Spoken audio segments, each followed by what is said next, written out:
Hey everyone, how's it going? It is now 8:05. So we're gonna start at 8 o'clock this morning, and just a few technical difficulties, but we're working the kinks out.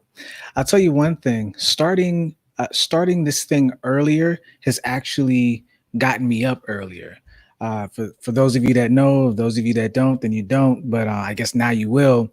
I actually go to bed like my sleeping schedule has shifted. So instead of getting up at 4, I'm like going to sleep at 4. Like it's totally different. So I still get my 6, 7, 8 hours in. So I'm like 8 o'clock ain't nothing to me as long as I'm working, and the time is just different on different sides, so to speak.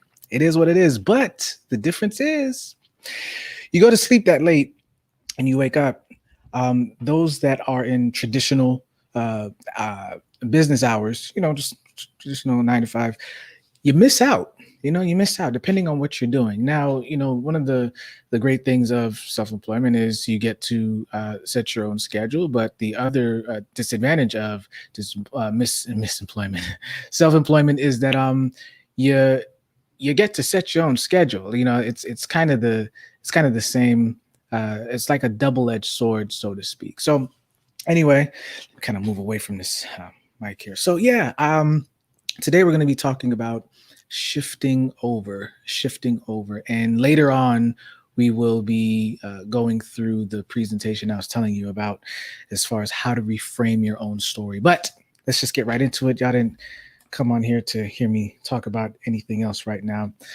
So there is a difference between shifting over and starting over. So yesterday we talked about the fact that there are a lot of us, we are addicted to starting completely over. Some of us get a rush from it. Some of us because of a traumatic experience, or maybe we're just comfortable in the chaos. A lot of us are overthinkers, like myself. What ends up happening is you tend to overthink your way out of leaving something up there that's worth its weight in gold. It's you don't think it's valuable enough, and so what you end up doing is you put it up. You kind of wonder, maybe for a month, 2 months, maybe even for a day, maybe 5 seconds. You're like, it's not that deep, it's not that important. So you got to get over yourself and you got to just accept the fact that what you have to say is important. Now obviously a lot of it is slated towards social media, since we are on social media, but that's for anything, guys. The only thing that you can't take back are the words that come out of your mouth. And even then it's kind of difficult, right? If somebody reads something that you've written, or if they hear something, you still can't take it back per se. But there are a lot of us though that are addicted to starting again. Another reason, and I thought about this yesterday after we talked about it, another reason a lot of us are addicted to it is because the novelty tends to wear off. When you start something new, you get the affirmation, you get the, hey, congrats, or hey, great job. And, you get all of that. And then when you keep doing it for a while, Seth Godin, guru marketer, he talks about the slug. It's called also the dip. It's like the slog. It's like this long, treacherous journey. I can't remember the definition per se, but it's specifically like this long path from where you actually see yourself as an expert in your job or in your work or whatever you're doing versus your entry level position and what you're actually doing now. And there's like this dip, and he's saying that you got to know when to quit, right? That's what the book is about. It's called The Dip, When to Quit. And long story short, my man is like, listen, the deeper the slog, the deeper the dip, the harder the work, the higher the value, because you come out on the other end. Now, there's a lot of us when we are beginning something new, we eventually hit the slog. Nobody's talking about it. Nobody's affirming. It's just you. It's just you and the work, right? And so some of us, and it might be even subconscious, and I'm even starting to think, has this ever happened to me? Some of us may leave a place. Some of us may stop doing something, and then we'll come back. Because not only does it feel new to us again, but it's new to other people again. And so we kind of get addicted to other people's, like the affirmation or whatever it is that's causing, this feeling of motivation and inspiration again. So we got to get past that. We talked about that yesterday, how to do it. Just know that when you do it the first time, it's valuable. All right. So once you do that, though, you would maybe start to think, if you're kind of doing things consistently, that if you're starting over again, that it's a start over, but it's not. There is a time when it's shifting, when you're actually still on the right path, but you just have to take a detour. Okay. So I'm gonna read for you. This is like a power hour kind of a thing. So I kind of want to call this like a walkthrough scripture because this is just where my framework is from. So y'all just gonna have to get some word in y'all today. So this is interesting because Genesis 12 talks about the promise to Abraham, but if you really think about it, in the same exact chapter, there's also Abraham's detour from the promise. Well, not necessarily from the promise, but on his way to the actual promise. So I'm gonna just read it to you. Stick with me here. It says, "Now the Lord had said to Abraham," this is Genesis 12, verse 1, "Get out of your country, from your family, and from your father's house to a land that I will show you, and I will make you a great nation. I will bless you, and I will make your name great, and you shall be a blessing. And I will bless those who bless you, and I will curse him who curses you. And in you, all the families of the earth shall be blessed." It's an amazing promise, guys. The first thing that you got to do is understand that there is something. This is so universal. You hear all kinds of people say it. And sometimes I'm like, I don't want to say it too because it sounds cliche. But the first thing is, God has made a promise as soon as you were born, even before, because He knew before you were actually going to be, before you're going to enter into this world, what greatness was going to happen. I'm just going to say, guys, greatness is upon you. I don't care. It's been said before, but that's the reality, right? That's the promise. And so God has already chosen you for something amazing, right? And so in verse 4, so Abraham departed as the Lord had spoken to him. That's faith. And Lot went with him. You see, Lot is his nephew. And Abram was 75 years old when he departed from Haran. Then Abram took Sarai, his wife, and Lot, his brother's son, and all their possessions that they had gathered, and the people whom they had acquired in Haran, and they departed to go to the land of Canaan. That's where the destination is. That's where the promised land is. So they came to the land of Canaan. He was already there. Abraham passed through the land to the place of Shechem, as far as the terebinth tree of Moreh, and the Canaanites were then in the land. Then the Lord appeared to Abram and said, "To your descendants I will give this land." And there he built an altar to the Lord who had appeared to him. And he moved from there to the mountain east of Bethel, and he pitched his tent with Bethel on the west of Ai, and Ai on the east. There he built an altar to the Lord and called the name of the Lord. So Abram journeyed, going on still toward the south. So this is the crazy thing, right? Abraham was already on the journey.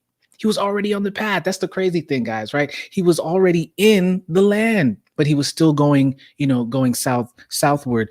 This is what I wanted to get to. And I had to give you that context because making a detour doesn't make sense if you don't know the original calling, right? It all boils down to that. It all comes down to that. So take a look at this. Verse 10 is where things get interesting. "Now there was a famine in the land, and Abraham went down to Egypt to dwell there, for the famine was severe in the land. And it came to pass when he was close to entering Egypt that he said to Sarai, his wife, 'Indeed, I know that you are a woman of beautiful countenance. Therefore, it will happen when the Egyptians see you. They're going to say, this is his wife. They're going to kill me. So, hey, listen, right now, you're just going to be my sister.'" So we're going to move past that. The point is this, because even in this detour, he did some shady dealings but here's the point. The point is that Abraham didn't stay in Egypt for long. It was just a detour for him to get to the place of his destination.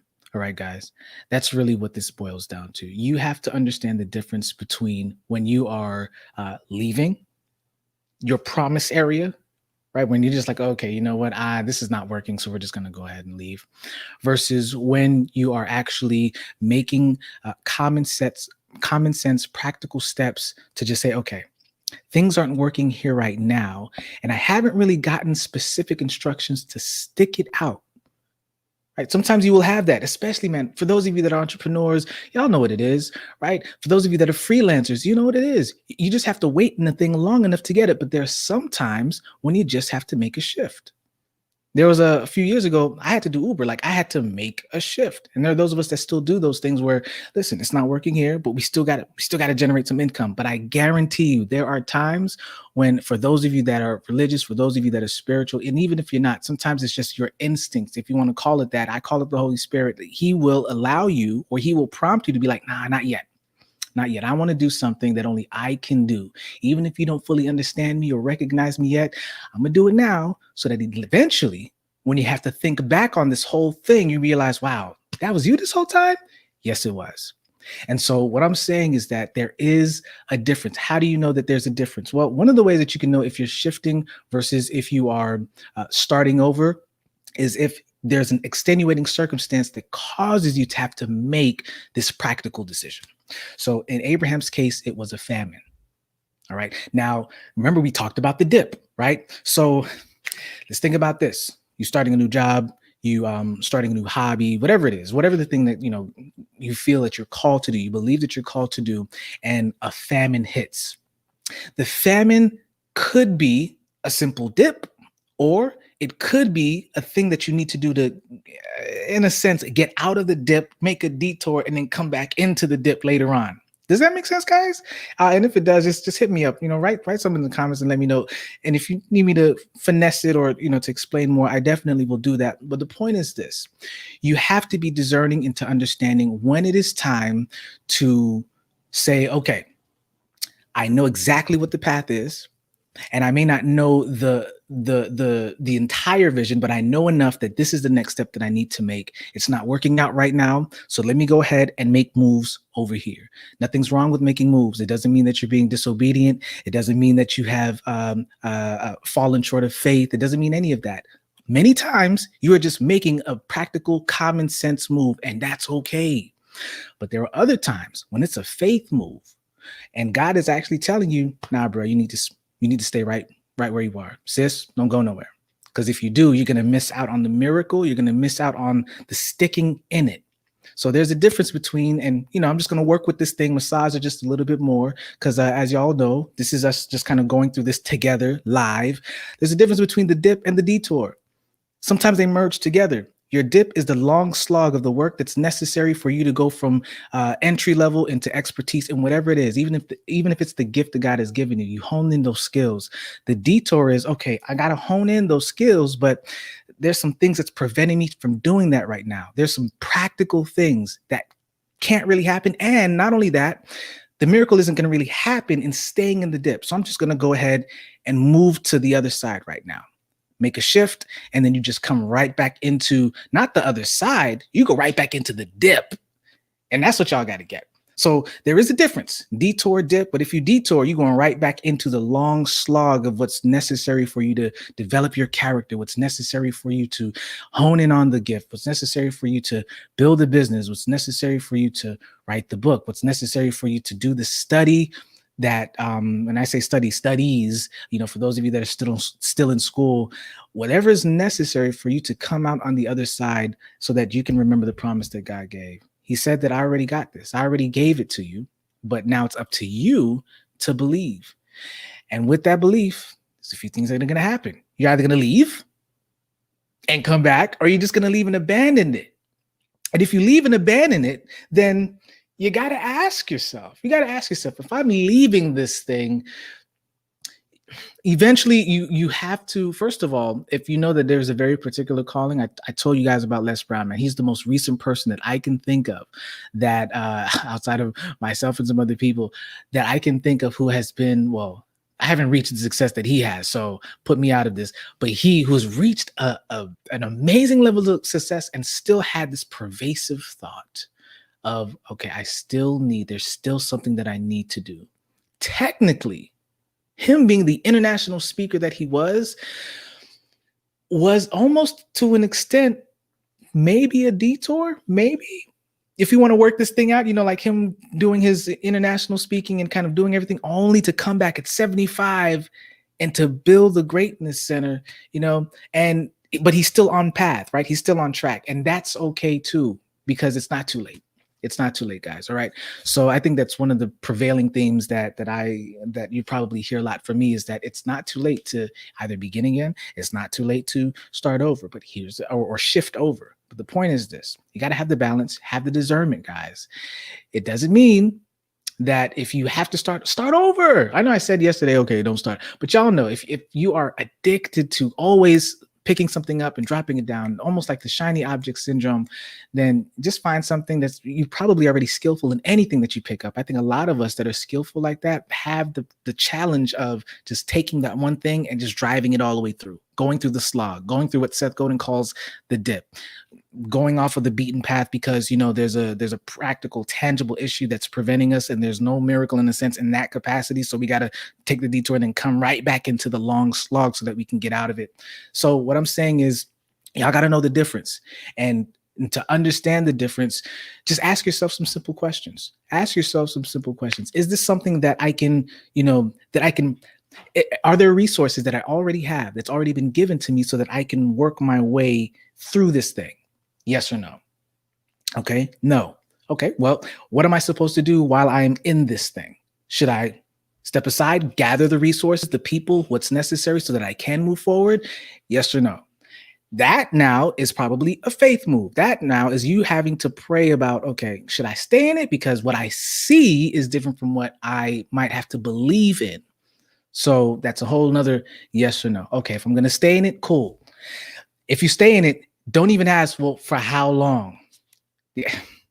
You're going to realize that faith has a different timetable than what we actually see in real life. Faith is different from logic. So what we see logically, the timeline is totally different. Time, to an extent, is irrelevant if you decide to stay in the thing. If you decide to take the detour, that also can be faith moves sometimes, because you have to build the thing. But here's the thing. Some of us, we go on a detour and we'll stay in Egypt. We'll move and then we'll not come back into the thing that was difficult, because most times it's not that the thing was easy and we're just like, oh man, this is better. No, most times it was hard. So we're moving from one hard place to another to have to develop the skills to work through the famine, then to have to go right back into that hard place, right? So ask yourselves those questions. Be more aware of why you're making particular decisions. And I guarantee you that you will be able to work through the dip and the detour. And just know the detour will lead you right back to the dip. Why? Because there's more value in the longer and the more work that you are having to do, the character development, the skills that are being built. There's more value that's added just on a secular level. There's more value that's added when you come out on the other side as the expert of the thing. Now, in the hero's journey, we got to talk about it because we're talking about the anti-hero clinic. In the hero's journey, that's called the master of both worlds, where you go through this entire process, leaving the ordinary world, hopping into the special world. After you cross the threshold, you slay the dragon, you grab the prize. Now it's time, Dorothy, to come back to Kansas. Right? Got to click the heels. It's time to go back home. But now that you're going back home, you mastered now the special world that you were in, and now you're in the ordinary world, and now you can mesh the two together. It's kind of what Abraham was able to do too, right? He's amassed some skills or at least some experiences in Egypt, and he can also now bring those things back to Canaan, even if that was more resources, as he has amassed them from certain kings when he left to come back. So anyway, guys, that's it for this one. And just be blessed. And just know that just because things have shifted, it doesn't necessarily mean you are starting over. Ask yourself those questions, be practical, use your common sense, but also know that there's some faith moves also that's incorporated in this thing that may not make sense. And that's okay. Most entrepreneurs are people that got faith. Whether or not they believe in God, there's a risk that's being taken, and there is risk when it comes to faith. Now, I talk about entrepreneurism a lot is because that's part of my path, right? My path is on that way as well, where there's a lot of risks. There's a lot of time, investment, resources, a lot of things that are taken up with this thing. So I'm only speaking my truth. I can't speak anybody else's truth. Freelancers, there's risk in that too. And I'm more so on probably the freelance side than the entrepreneur side. There is a difference. Maybe one day we'll talk about that as well. But the point is, there is a level of faith in any path that you choose. Maybe some more in others, but the point is this. There's a detour and there's a dip. Know the difference. Know when to make it. And don't think just because you shifted that you've started over, and that's all right. The path is still there waiting for you. All right, guys. So hope that this Tuesday is going to be a blessed one. And let's get out and get it. I think I might have like these themes, like make it Monday, take it Tuesday, rot as far as like work, like WRO, like rot it Wednesday, thoughtful Thursday, and then I don't know, maybe feeling Friday and sealing Saturday. I don't know. We'll see. But anyway, see y'all later.